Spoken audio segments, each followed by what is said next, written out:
वायुसेना के बेड़े में शामिल हुए राफेल विमान, अंबाला एयरबेस पर हुई लैंडिंग। भारतीय वायुसेना के बेड़े में 5 सुपरसोनिक राफेल शामिल हो गए हैं। इन फाइटर विमानों की अंबाला एयरबेस पर बुधवार को लैंडिंग हुई। विमानों का एयरबेस पर उतरने के बाद वाटर कैनन से सैल्यूट देकर उनका स्वागत किया गया। इस अवसर पर वायुसेना अध्यक्ष air chief marshal RKS Bhadauria सहित वायुसेना के प्रमुख अधिकारी वहां मौजूद रहे। 5 राफेल फाइटर विमान को 2 सुखोई MKI विमान की पहरेदारी में लाया गया। इस मौके पर रक्षा मंत्री ने ट्वीट कर कहा कि राफेल विमानों का भारत आना हमारे सैन्य इतिहास में एक नए युग की शुरुआत है। राफेल विमान के भारतीय वायु सीमा में दाखिल होते ही INS कोलकाता ने भी संदेश भेजकर कहा कि एरो लीडर आपका हिंद महासागर में स्वागत है।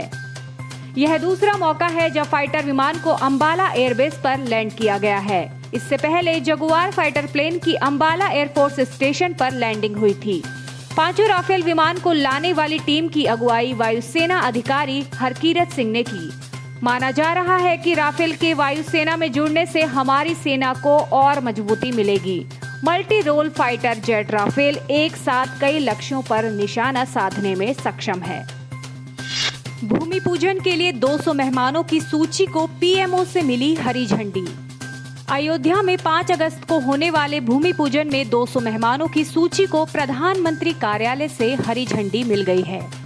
इस कार्यक्रम में प्रधानमंत्री नरेंद्र मोदी के अलावा गृह मंत्री अमित शाह, रक्षा मंत्री राजनाथ सिंह, RSS प्रमुख मोहन भागवत के साथ 50 साधु संत शामिल होंगे। कार्यक्रम में उद्योगपति रतन टाटा, मुकेश अंबानी, गौतम अडानी भी शामिल होंगे। श्री राम जन्मभूमि तीर्थ क्षेत्र ट्रस्ट ने मेहमानों की सूची को 4 अलग अलग श्रेणियों में बांटा है। इनमें देश के 50 बड़े साधु संत, 50 नेता और राम मंदिर आंदोलन से जुड़े लोग होंगे।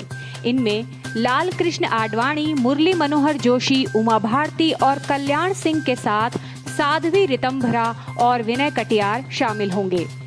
कुछ राज्यों के मुख्यमंत्री भी भूमि पूजन कार्यक्रम में आएंगे।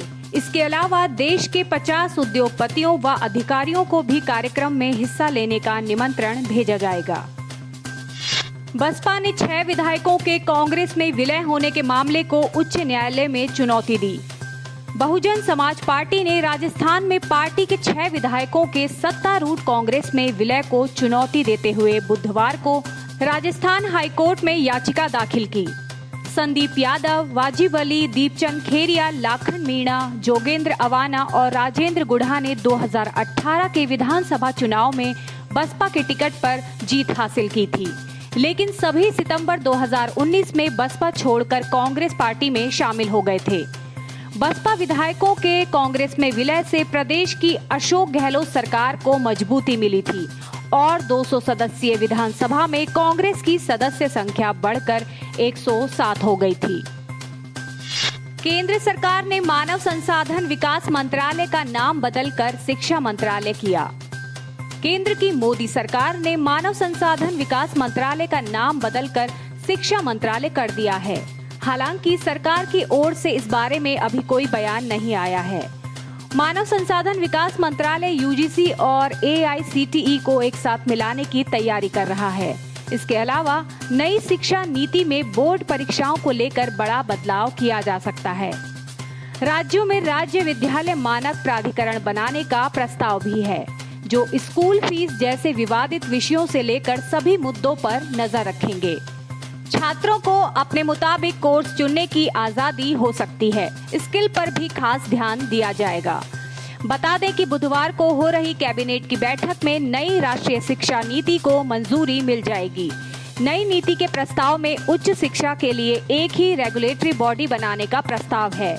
इससे उच्च शिक्षा क्षेत्र में कई तरह की अलग अलग रेगुलेटरी व्यवस्थाओं से निजात मिलेगी। मानव संसाधन विकास मंत्रालय ने राष्ट्रीय उच्चतर शिक्षा नियामक प्राधिकरण या भारतीय उच्च शिक्षा आयोग बनाने की बात कही है। 5 वर्ष की उम्र तक शिक्षा से जुड़े विषयों का दायित्व महिला और बाल विकास मंत्रालय के पास रहेगा और उसके बाद HRD मंत्रालय के तहत स्कूल शिक्षा विभाग देखेगा। अभिनेता सुशांत के पिता ने अभिनेत्री रिया चक्रवर्ती के खिलाफ दर्ज कराया केस। बॉलीवुड एक्टर सुशांत सिंह राजपूत के निधन के बाद लगातार उनकी मौत को लेकर सवाल खड़े हो रहे हैं। सुशांत के पिता के सिंह ने इस मामले में पटना के राजीव नगर पुलिस स्टेशन में रिया चक्रवर्ती के खिलाफ केस दर्ज कराया है और जांच की मांग की है।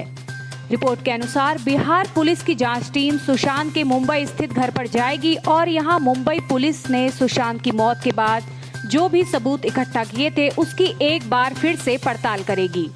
इससे पहले सुशांत के पिता ने एक्ट्रेस रिया चक्रवर्ती के खिलाफ 7 पन्ने की FIR दर्ज कराई थी, जिसमें उन्होंने कई गंभीर आरोप लगाए हैं। अपनी शिकायत में उन्होंने लिखा है कि रिया चक्रवर्ती से मिलने से पहले उनका बेटा बिल्कुल ठीक था। रिया के संपर्क में आने के बाद ही वो मानसिक रूप से डिस्टर्ब हुआ था। उन्होंने ये भी आरोप लगाया कि इलाज के दौरान दवा की ओवरडोज होने के कारण सुशांत की तबीयत खराब हो गई। FIR के अनुसार रिया ने सुशांत की जिंदगी को बहुत सीमित कर दिया था। उसकी नजर सुशांत के पैसे पर थी। पिता का कहना है कि मेरा बेटा सुशांत फिल्म लाइन छोड़कर केरल में ऑर्गेनिक खेती करना चाहता था, लेकिन रिया ने इस बात का विरोध किया।